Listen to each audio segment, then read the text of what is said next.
Eh bien, nous allons reprendre. Merci à tous de vous installer, y compris les intervenants de cette table ronde, puisque nous allons commencer l'après-midi par la troisième et dernière table ronde de cette journée, qui a pour thème médias numériques, comment sont créés et vérifier les informations.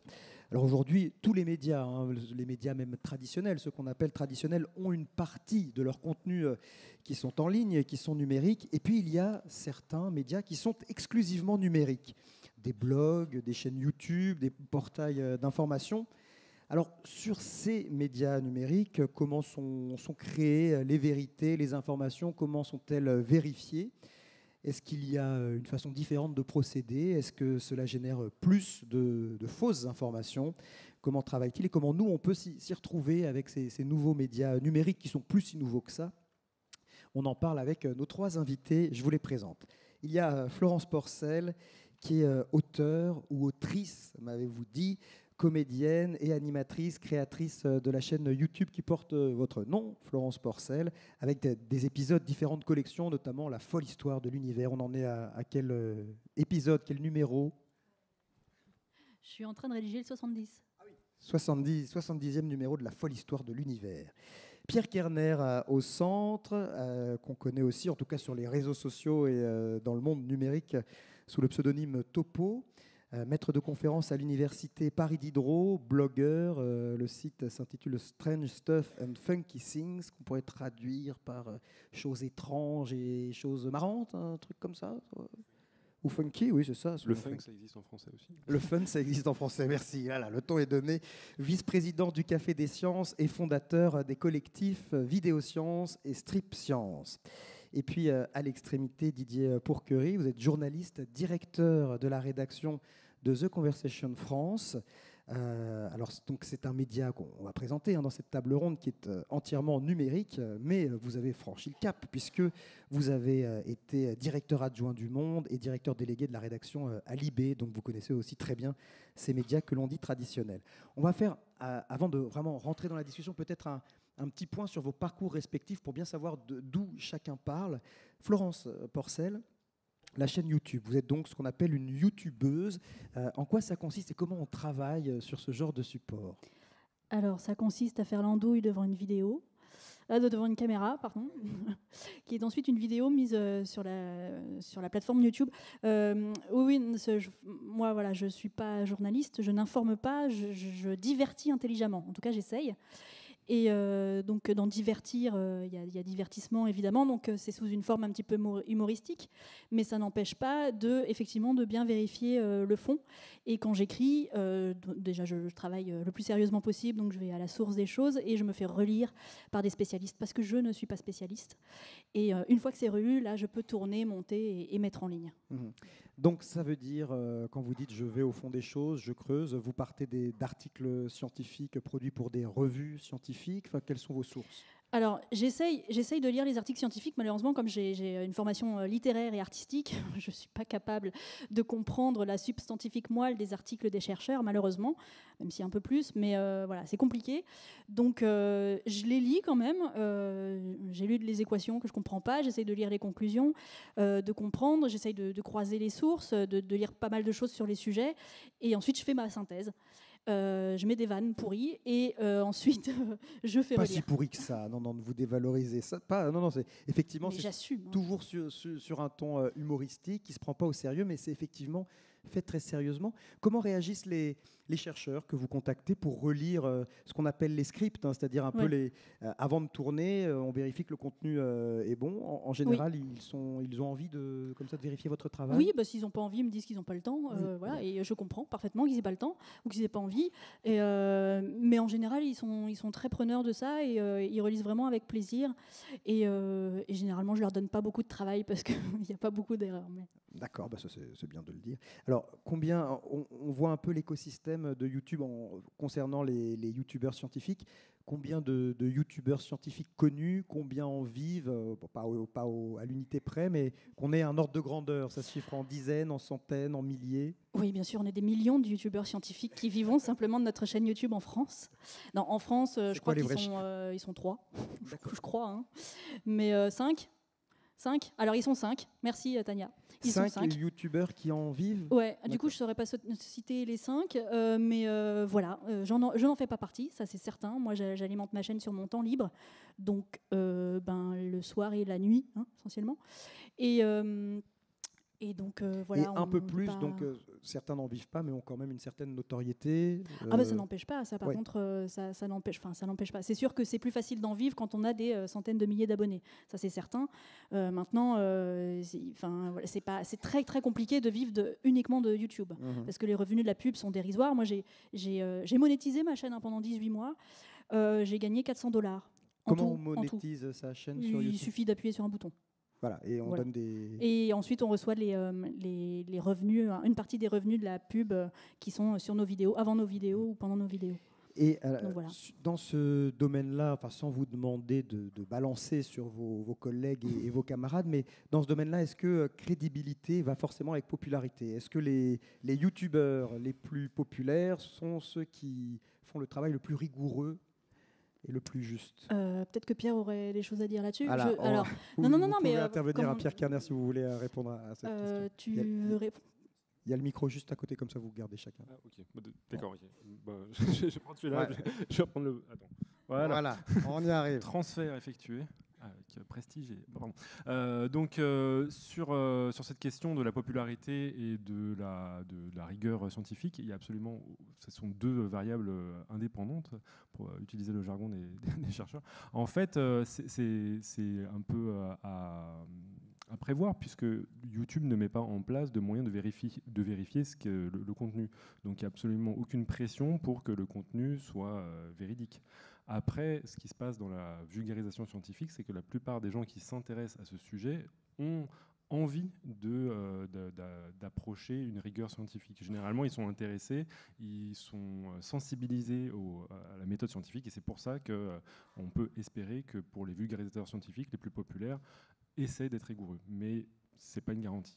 Alors, restons un peu sur votre parcours. À vous, Pierre Kerner, vous êtes tombé un peu dans le chaudron du numérique tout petit, puisque pendant votre thèse, vous avez commencé à alimenter un blog. Mais au départ, c'était fait de façon très artisanale, avec peut-être des erreurs que vous ne commettriez plus aujourd'hui. Vous étiez peut-être moins rigoureux au début, plus spontané dans les contenus que vous mettiez en ligne. Tout à fait. Au début, quand j'ai fondé mon blog, j'étais en thèse. J'avais... suivi un cursus scientifique assez robuste. Je savais vérifier mes informations, mais déjà, je ne m'adressais pas nécessairement à un grand public, puisque je le faisais surtout pour m'amuser moi. J'avais un contenu régulier, c'est-à-dire tous les jours, j'essayais de donner une information, et la fréquence à laquelle je publiais des informations faisait que très très vite, je m'apercevais que je pouvais glisser des erreurs. Il y a un fameux article que j'avais écrit sur la toxoplasmose, dans lequel j'étais un petit peu allé vite sur les conclusions, et j'ai dû me reprendre, et c'est ça qui est très intéressant avec le média numérique, c'est que, notamment sur les blogs, un peu moins pour les vidéos, notamment avec la perte de la possibilité de mettre des annotations, mais on peut corriger, on peut faire des édits, on peut informer le lecteur que voilà, telle information a été reprise, notamment par des commentaires, pour pouvoir améliorer le contenu. Mais ça n'empêche pas de corriger si on fait une bêtise ou une imprécision, etc. Moi, ça m'est arrivé d'avoir des commentaires sous mes vidéos qui me disent là, c'est un petit peu imprécis. Ou là. Et effectivement, je fais un mea culpa, je m'excuse, je dis effectivement, donc voilà, je reformule. Et donc, on peut se corriger comme ça. Mais c'est sûr que ça ne fait pas partie de la vidéo. C'est dans les commentaires. Et on peut faire un erratum dans la description sous la vidéo. On peut faire ça. Didier Pourquerie, déjà là, on voit un petit glissement, un changement avec l'école de l'imprimé et du print, de ces journaux, où une fois que tout était décidé et que l'on imprimait, la possibilité d'amender, de faire un petit correctif, un peu le travail en progrès était moins possible. Oui, il y a une chose un peu spectaculaire dans l'imprimé, une chose définitive. C'est pour ça que beaucoup de chercheurs aiment beaucoup les revues, parce qu'une fois que c'est imprimé dans une revue par des pairs, etc., ça met en majesté son travail, et c'est très compréhensible. Alors après, c'est sûr que des erratums, il y en a toujours eu. Et puis, je veux dire, au Monde, on a passé des erratums, j'avais lancé, entre autres, les suppléments, dont le supplément Sciences et Techno, au Monde. Et c'est vrai que il y en a très peu parce que c'est extrêmement vérifié. Et puis, il y a, contrairement à d'autres médias très rapides, même si c'est un média rapide, un quotidien, il y a des... L'autre jour, je disais à un chercheur qui me posait la question, il me disait, mais un article scientifique, il est relu combien de fois? Et je dis, il est relu 5 fois. Alors il dit 5 fois? Je dis, bah oui, 5 fois avant d'être imprimé. C'est-à-dire qu'il y a le chef de service, quelquefois le chef de service adjoint qui va relire le papier, il y a l'éditeur, il y a le rédacteur en chef adjoint, et il y a le correcteur réviseur. Donc ça fait 5 ou 6 quelquefois. Donc il y a beaucoup de relectures. Ça ne veut pas dire que ça bétonne, mais ça limite le champ possible des erreurs. Voilà. Et puis, il y a aussi un truc très important qui est la relecture entre soi. La première chose qu'on apprend, enfin moi ça fait 38 ans que je fais ce métier, oui à peu près, peut-être un tout petit peu plus, la première chose que j'ai appris, moi je commençais à Libération, c'était dès qu'on avait fini un papier, on le donnait aux copains à côté pour qu'ils le relisent. Et ensuite, ça rentrait dans le système de relecture. Mais c'est sain, c'est l'apprentissage du travail en commun, et du travail en réseau aussi, on pourra en reparler, mais en tout cas du travail de la relecture, l'importance de la relecture, du regard frais. Alors, on continue ce tour de table. Pierre Kerner, donc, vous avez commencé votre parcours par faire votre blog un peu dans votre coin pour vous amuser. Vous avez vu que, voilà, parfois, en publiant un peu vite, et justement parce qu'il n'y avait pas ce système de relecture, parfois vous laissiez passer quelques erreurs. Et puis, aujourd'hui, vous êtes en train de réfléchir. Alors, c'est aussi grâce à d'autres initiatives que vous avez pu monter, notamment les Cafés des Sciences. Vous avez réfléchi à une façon de se relire les uns les autres, justement, d'apporter un petit peu ce travail de relecture et ce travail collectif. Oui, donc dans le Café des Sciences, c'est une communauté de blogueurs et maintenant de vidéastes, d'illustrateurs, en gros de vulgarisateurs scientifiques francophones. Et ça existait avant que j'ai envoyé mon blog justement à candidater. On rentre par candidature. Et à l'intérieur, il y a eu des initiatives, tout d'abord de regroupement de communautés de vulgarisateurs. On est un petit peu tous éparpillés dans la toile, donc c'est l'idée de former des réseaux de soutien, d'entraide, justement aussi de relecture. Et parmi ces initiatives, il y a eu 2 initiatives autour de médiums appropriés, c'est-à-dire spécifiques, Vidéosciences et Stripscience. Stripscience pour l'illustration et Vidéosciences pour la vidéo. Justement, Florence a rejoint ce groupe-là au balbutiement, on va dire, de la vulgarisation scientifique par la vidéo.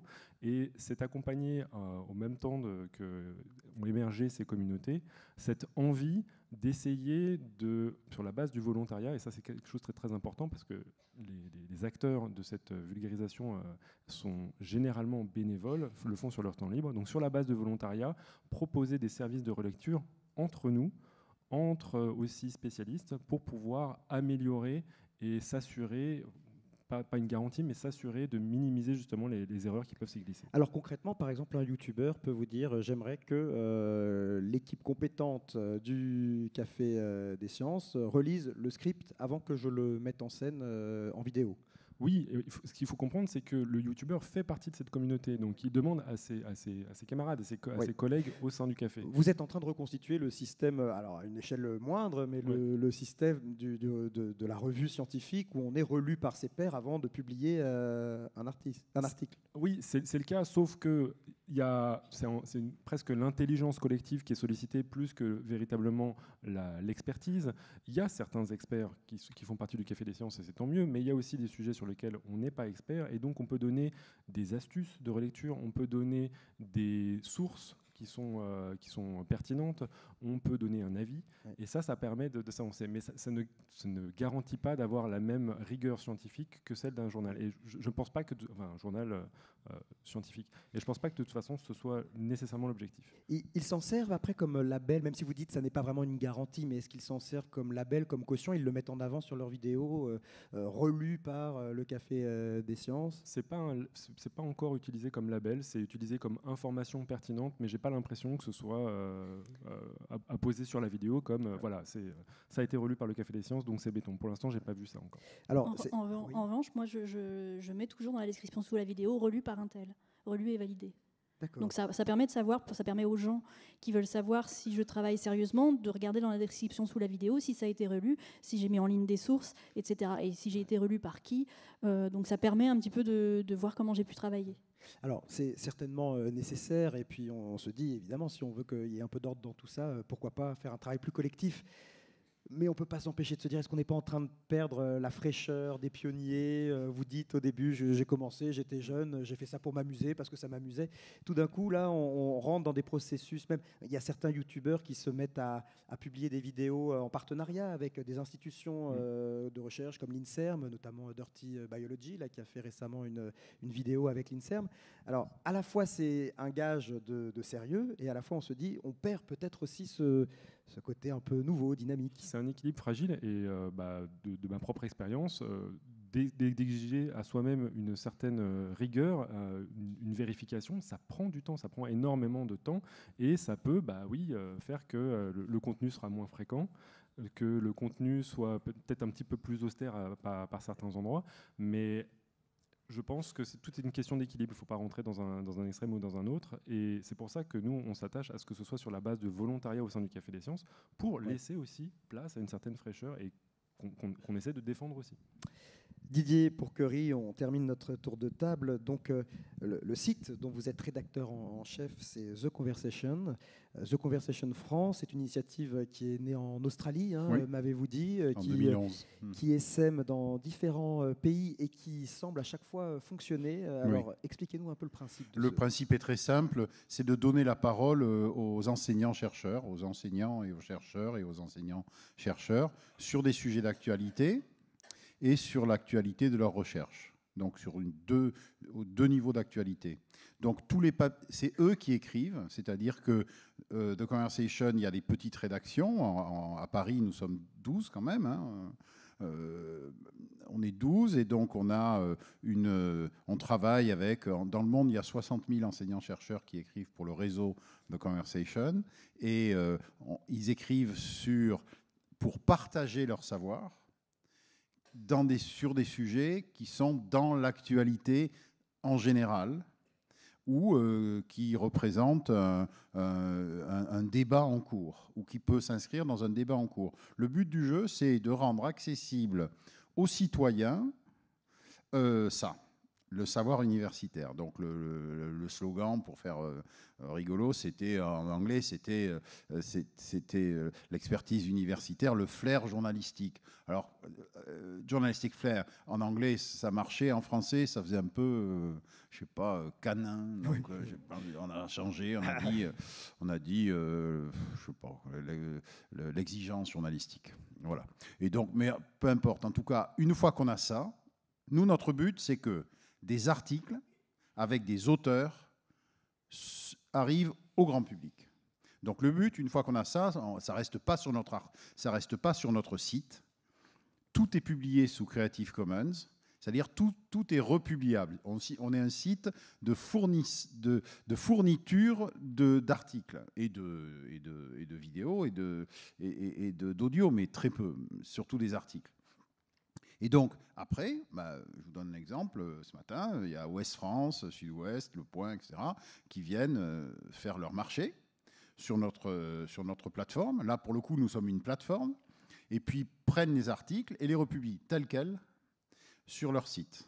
Et c'est comme ça qu'on donne à un article signé par un chercheur beaucoup de lectures, un article moyen, il doit avoir 12 000, 15 000 vues, mais certains montent à 400 000, 500 000 vues. Le premier article qu'on a publié, c'était incroyable, il a fait 900 000 vues, mais c'était parce qu'il était dans une actu, c'était sur Palmyre, c'était en plein milieu, c'est en plein moment de ce qui se passait là-bas, donc voilà, c'était un peu...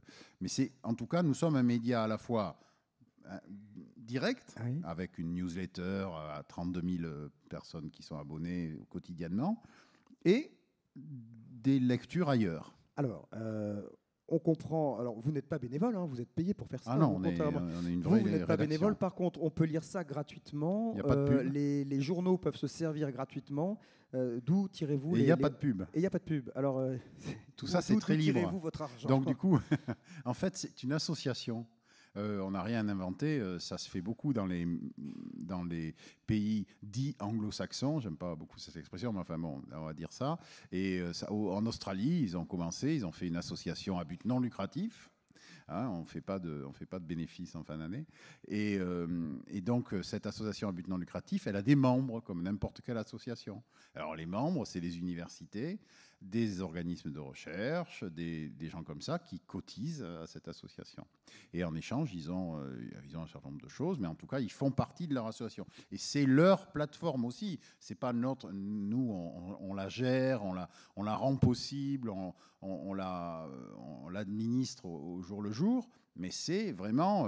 là, je voyais dans le public, il y a pas mal de nos membres. Voilà, il y a l'INSERM, il y a l'Université de Lorraine, j'ai croisé, il y a des gens comme ça. C'est leur site. Simplement, nous, on est là pour réécrire les papiers en français, souvent, et les traduire en anglais quelquefois pour qu'ils voyagent. Quand vous dites réécrire en français, c'est-dire qu'ils étaient déjà en français, mais mais quelquefois ils étaient un peu... Alors, pour tout vous dire, on reçoit 70% des papiers, ils sont publiables quasiment tels quels. Hein, parce que quand un chercheur se met dans la posture de dire « je vais partager mon savoir », déjà, il fait ce travail.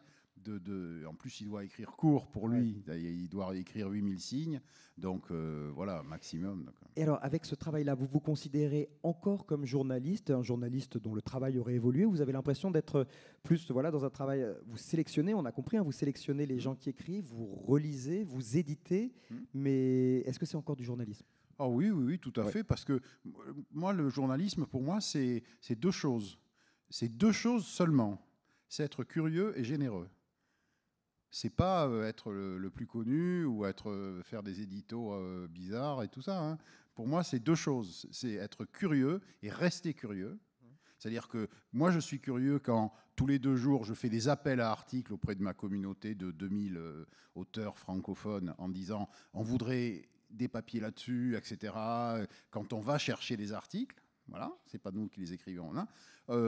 Et on est généreux dans le sens qu'on fait en sorte de faire tout ce qu'il faut pour que le public le lise. C'est-à-dire pas les confrères, ou je sais pas trop qui, mais le public.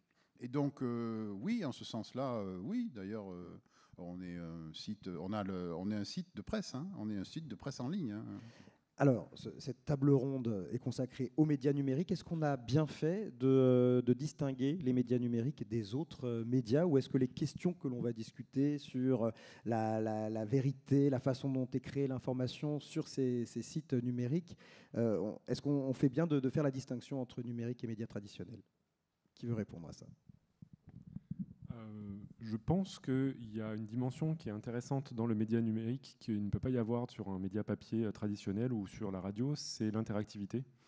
Et cette composante fondamentale de l'interactivité, que ce soit sur les vidéos dans la section commentaires, que ce soit sur les blogs, que ce soit même pour les podcasts dans les sections de commentaires de là où sont envoyés les podcasts, permettent d'avoir ensuite une discussion qui est générée autour du thème et pour la plupart, en tout cas, de vulgarisation scientifique, l'opportunité d'améliorer le contenu et notamment de sa validité. Donc pour moi, c'est un des éléments qui permet de distinguer les médias numériques du reste des médias. Florence, vous voulez réagir? En termes de vérification de l'information, je n'ai pas l'impression qu'il faille séparer les deux, en fait. Parce qu'on peut trouver autant de bêtises sur Internet qu'à la radio. Non, mais ou à la télé. En fait, et on peut trouver autant de choses très très bien sur Internet qu'à la télé ou à la radio, ou dans les médias papier. Donc voilà, là-dessus, je ne suis pas sûre qu'il faille vraiment... séparer les deux. Je pense qu'il faut que tout le monde soit attentif à donner la parole à des gens fiables et sérieux, que ce soit à la radio, à la télé, sur YouTube, sur un blog en ligne ou sur un... Voilà, et je pense que tout le monde doit avoir la responsabilité de faire ça.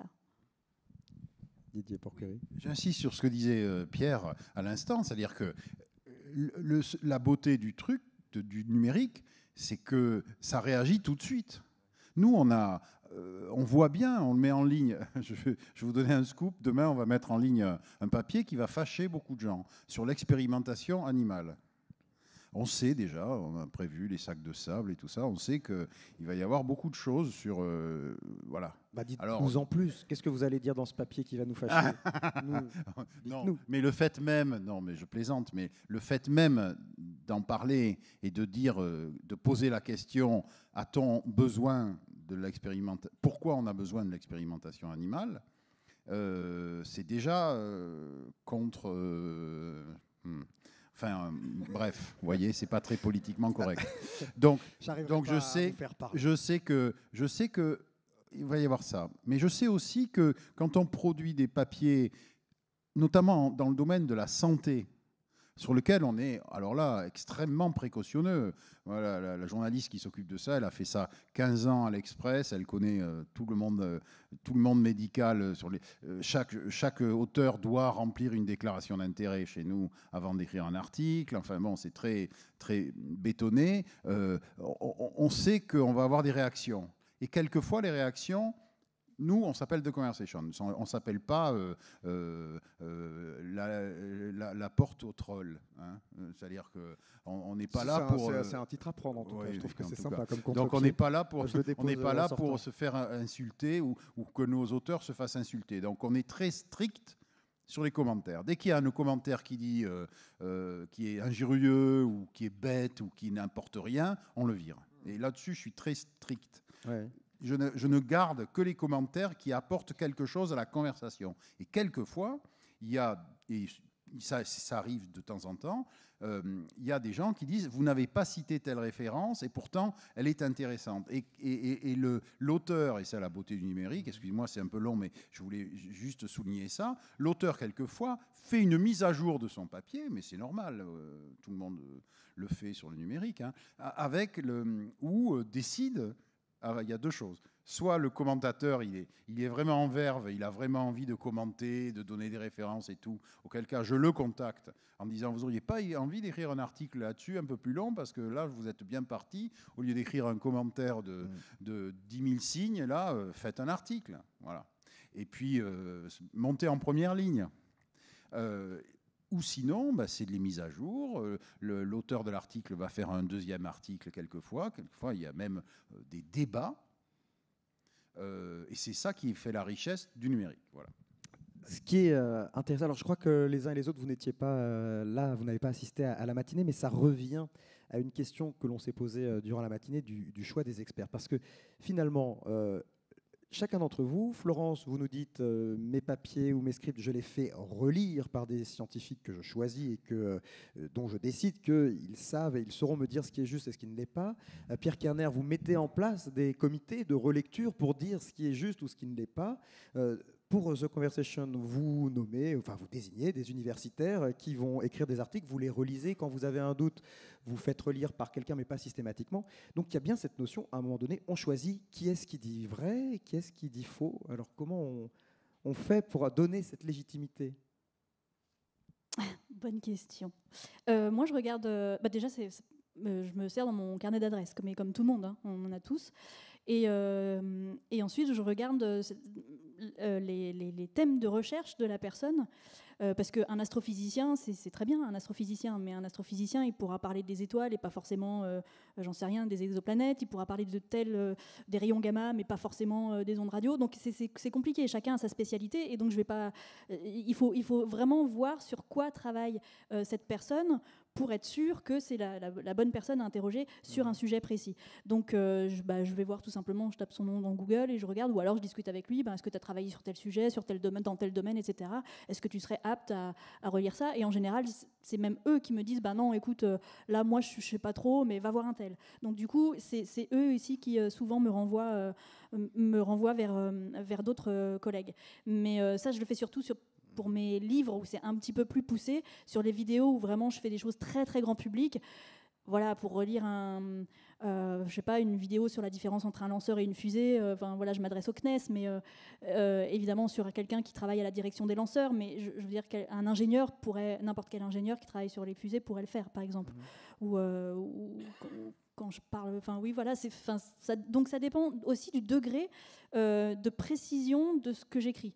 Donc j'ai pas le même choix dans les personnes à qui je vais demander de relire un chapitre de livre qu'un script YouTube qui fait une page et qui survole forcément en 5 minutes. On ne peut pas rentrer dans des détails très techniques.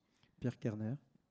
Ce que je trouve qui est très important dans ces démarches qu'on a de chercher des experts, c'est pas seulement de le faire, je pense que c'est une bonne hygiène de la communauté auquel on appartient, mais aussi de la populariser elle-même. Et pour montrer qu'en fait, de toute façon, ce ne sera pas une garantie, c'est un processus qui va d'une certaine manière nous assurer de limiter les bêtises qu'on peut faire.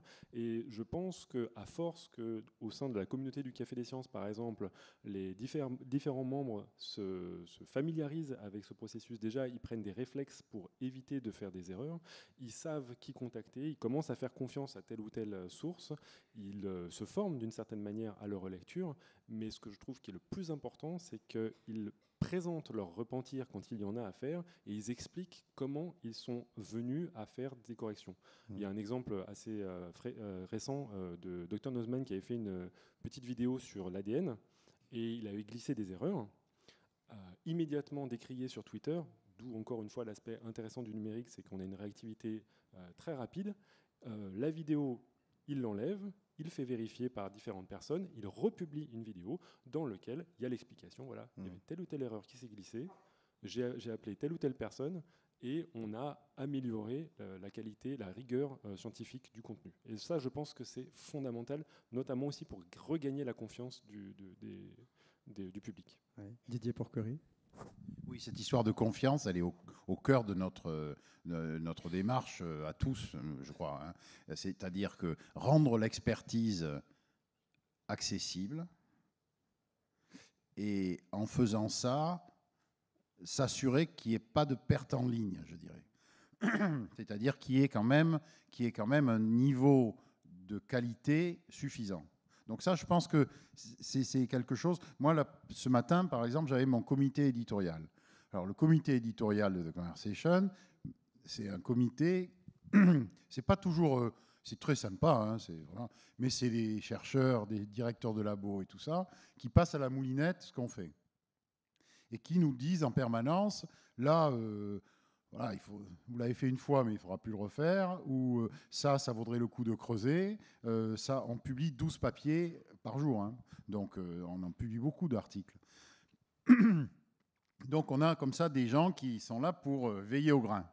Et en même temps, parce qu'il y a l'aspect positif aussi, nous donner des idées de sujets pour aller plus loin. Et cette idée aussi, elle est importante. C'est-à-dire que dans le processus de ce que fait Florence, c'est comme un feuilleton, quoi. Donc ça avance en permanence. Et nos experts souvent nous disent c'est bien, mais vous n'avez pas été assez loin, il faut donner la suite. Oui, ce que vous avez fait écrire ou ce que vous avez écrit, publié, c'est bien, mais il faut aller plus loin. Et ça nous pousse. Ça nous pousse à explorer de nouveaux domaines qui ne sont pas évidents, à nous mettre par exemple, on s'est dit à un moment, il fallait faire de la data, beaucoup plus de data visualisation, parce qu'il y avait des éléments qui n'étaient montrables que par de la data. Si on les expliquait, c'était trop long, c'était pas efficace, quoi. Et donc, ça a pris du temps, mais voilà. Ouais. On a l'impression qu'on est un peu encore à l'époque du Far West et que tout ça est en train de s'organiser. Est-ce que vous pensez qu'à l'avenir, des cautions, des marques vont comme ça émerger? Ce sera peut-être d'ailleurs une carte à jouer de la part de grands journaux dits traditionnels, de médias comme, j'en cite un, mais Le Monde ou peut-être d'autres, qui ont acquis au fil des années une certaine crédibilité et qui finalement, sur le numérique, vont se positionner en donnant un peu les sites que l'on peut croire et ceux qui sont plus douteux. Est-ce que ça va s'éclaircir dans les années à venir? C'est un peu ça ma question, ou est-ce qu'il faudra toujours naviguer là-dedans? L'idée du Café des Sciences est vraiment intéressante dans le sens que c'est une communauté. Moi, je crois beaucoup au contrôle par la communauté, au contrôle par le réseau. Mais simplement, il faut le faire savoir. C'est-à-dire que ça marche aussi dans le journalisme. Hein. C'est-à-dire que quand Le Monde sort le même jour les Swiss Leaks avec 40 autres journaux à l'intérieur du Consortium for Investigative Journalism, le label, je dirais, c'est le Consortium of Investigative Journalism. Et je pense qu'un jour ou un autre, il faudrait qu'il y ait ces sortes de labels qui puissent dire, voilà, on s'est mis à plusieurs pour s'assurer que c'est de la bonne info, que le travail de vulgarisation a été fait sérieusement. Vous voyez ? Et je pense quand même que là, alors, c'est bizarre parce que le label, à partir du moment où il va y avoir, on va commencer à dire un label, on va rentrer dans des débats très français, genre qui le donne, est-ce l'institution, est-ce les pairs, est-ce que c'est les journalistes scientifiques qui vont faire un label pour les revues, les bonnes revues ou pas les bons sites, par exemple. J'en sais rien. Là, on va rentrer dans des débats sans fin à la française. Mais ça vaut le coup de se poser la question. Ouais. Allez, on va prendre des questions dans la salle parce qu'on arrive déjà. Je crois que Pierre est un peu frustré parce qu'il voulait parler. Alors, il ne faut pas que ça se passe comme ça. Allez-y. Je voulais juste réagir à ces dernières remarques. En effet, le label, c'est quelque chose qui a, en fait, c'est un couteau à double tranchant et ça pourrait être problématique. Je pense qu'au contraire, l'investissement qui devrait être fait, c'est plutôt d'une certaine manière montrer la transparence s'il y en a des équipes éditoriales et s'il n'y en a pas, d'investir justement pour qu'il y ait des postes très précis. Il y a un terme qui existe dans le monde anglo-saxon, je suis désolé, je dois utiliser ce terme, mais c'est les fact-checkers. Et le fait que ce ne soit pas un poste qui existe encore, qu'on n'ait pas l'homologue en France, c'est un gros problème. Et tant que ce ne sera pas quelque chose qui sera d'une certaine manière à attendre de n'importe quel média, ce sera un souci. Avant de prendre les questions dans la salle, un ou deux conseils très pratiques, vous qui baignez dans ce monde du numérique peut-être encore plus que nous, qui en connaissez un peu les ficelles, qu'est-ce qui doit nous mettre la puce à l'oreille quand on arrive sur un site, un portail, qu'est-ce qui doit nous faire dire là on n'est pas en toute confiance ou là a priori c'est plutôt bien fait? Est-ce qu'il y a des éléments tangibles? Ben non, c'est pour ça que c'est si compliqué. C'est un petit peu plus subtil que ça, mais c'est très très compliqué de savoir effectivement du premier coup d'œil si le contenu est sérieux ou pas. Donc il faut aller un petit peu investiguer. Et une des possibilités, c'est pour les créateurs de contenu, c'est de mettre en description sous les vidéos, quand c'est des créateurs de contenu sur YouTube, donc les personnes qui les ont relues, toutes les sources utilisées, et donc aller voir un petit peu quel genre de sources ont été utilisées pour écrire le script. Si c'est que Wikipédia, bon, voilà, faut peut-être aller chercher si la personne a dit, si vraiment la personne a dit des choses fiables. Wikipédia, on l'utilise tous, hein, je pense, pour créer nos contenus, mais comme une source de sources plutôt. Donc, faut aller bien plus loin que Wikipédia. Donc voilà, si c'est que des sources Wikipédia, bon, faut se méfier un petit peu. S'il y a d'autres sources qui vont vraiment, des sources primaires, pour employer un jargon un peu technique, là, c'est déjà, on se dit, il y a peut-être un peu plus sérieux. Mais voilà, c'est délicat parce que de plus en plus, nous-mêmes, créateurs de contenu, on est obligés d'inventer, par exemple, des titres putaclic, comme on dit sur Internet. Racoleur, c'est ça. Mais oui, racoleur, absolument. Tu as raison, Daniel. Racoleur. Et le fond de la vidéo est quand même très sérieux. Mais pour que les gens cliquent, on est obligé d'inventer des termes racoleurs. Et c'est agaçant parce que ça arrive aussi dans le monde de l'édition de plus en plus. Alors que le fond ne va pas changer, mais la forme sera un petit peu marketée. Et c'est embêtant parce que du coup, du premier coup d'œil, on se dit « Ah bah non, c'est bon, je vais pas cliquer là-dessus », alors que finalement, le contenu est très sérieux. Donc c'est vraiment compliqué, c'est vraiment délicat. Et moi-même, je n'ai pas la solution. Moi, je veux pas faire de titre racoleur. Ouais. Je veux pas, et du coup ma chaîne ne décolle pas. Mais non, mais il y a ça. Il va falloir s'y mettre. Oui, mais je sais. Mais Pierre Kerner, je sais que vous donnez des cours notamment aux jeunes étudiants, et vous leur donnez quelques trucs pour essayer de s'y retrouver. Donc j'ai une option de vulgarisation scientifique à l'université qui est juste à côté, et dans lequel on donne des petites billes aux étudiants pour pouvoir justement vérifier leur contenu, mais c'est déjà dans un cadre universitaire, académique. On leur montre comment chercher des sources, principes, donc celles qui sont véritablement les sources scientifiques parues dans les journaux, pour pouvoir les vérifier.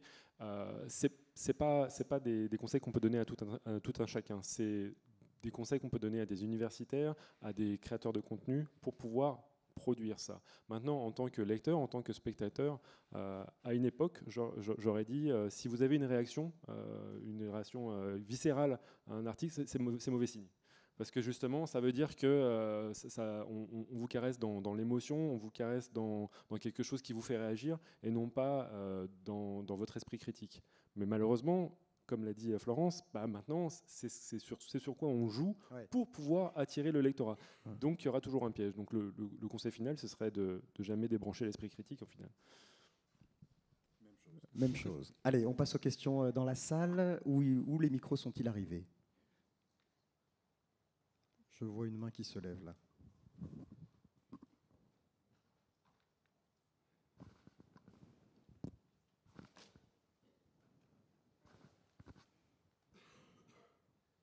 Merci pour cette table ronde très, très intéressante. La question que je voulais poser, c'est la relecture d'un article rédigé par un journaliste dans la presse écrite. Est-ce qu'elle est fréquemment ou tout le temps ou jamais relue par justement un expert scientifique du thème de cet article? Parce que là, je vois que dans les médias numériques, on a cette qualité qui est de faire relire les articles numériques par des spécialistes du thème abordé. Or, dans la presse écrite, je ne sais pas trop si c'est comme ça. C'est aussi par rapport à un exemple d'il y a quelques années que j'avais vu dans les Échos, où un article ramenait des éléments d'information des États-Unis sur les études cliniques, et le titre avait été traduit mot à mot, mais il était complètement ridicule. Or, le fait de le faire relire par un spécialiste du thème aurait immédiatement, c'est pas grand-chose. Mais sinon, déjà, le titre, finalement, descendait complètement l'article dès la lecture du titre. Mm-hmm. Alors, sur la presse traditionnelle, Didier Pourquerie, vous voulez vous exprimer? Sinon, Cécile Michaud est restée, qui peut éventuellement répondre. Sur la presse traditionnelle, si c'est un quotidien, très souvent, il n'y a pas le temps. C'est pas la peine de raconter d'histoire, il n'y a pas le temps de faire... Il y a une relecture interne, mais il y a assez peu de relecture externe. Sauf si c'est dans des suppléments hebdo, où on a le temps d'avoir ça. Et puis dans des magazines, moi je fais partie du comité éditorial de la revue L'Histoire pendant 15 ans. C'est vrai que les historiens relisaient les articles. Mais c'était une revue à la fois grand public et semi-grand public. Donc, mais en tout cas, pour les quotidiens, il y a assez peu de cas où c'est relu. Et c'est pour ça aussi qu'il se passe ce que vous dites, ou que quelquefois, des scientifiques interviewés sont furieux, se sentent trahis, parce que le titre ne correspond pas totalement à ce qu'ils ont dit, ou ils ont été leur interview a été coupée, etc. Donc bon, là, on a toutes ces limites qui fait que on sait bien que c'est des choses qui vont très vite, quoi. Donc non, je dois vous répondre non. Pour être honnête. Et vous semblez le regretter. On ne peut pas faire autrement non plus. Si, il faut le regretter. Enfin, dans les suppléments hebdo, oui, c'est-à-dire que dans un supplément économique du Monde, c'est hyper sérieux, c'est relu souvent par mais c'est un réseau, quoi, un réseau d'économistes amis qui relisent, si on a un doute. Mais parce qu'on a un peu de temps. Si on n'a pas le temps, en une journée, tout ce qu'on peut faire, c'est faire tourner l'article auprès du maximum de gens qui vont émettre des doutes, poser des questions, mais ça se passe très vite. Le journal Le Monde, il est bouclé à 10h du matin, il est commencé à faire à 5h du matin. Donc, Mais ça, c'est Ça pas va vraiment vite. une question de support, en fait. Moi, si je devais poster tous les jours, c'est clair que je me ferais sans doute moins relire, même pas du tout. Et je pense que c'est vraiment une question de voilà. temps. C'est le- Moi, je publie quand je veux. On n'a pas de contrainte de timing. On publie quand on veut, à 3h du mat, si ça nous chante. Ouais. Dimanche compris, enfin, on s'en fout. Donc, du coup, quand la relecture arrive, elle arrive et on publie, et on tourne et on publie.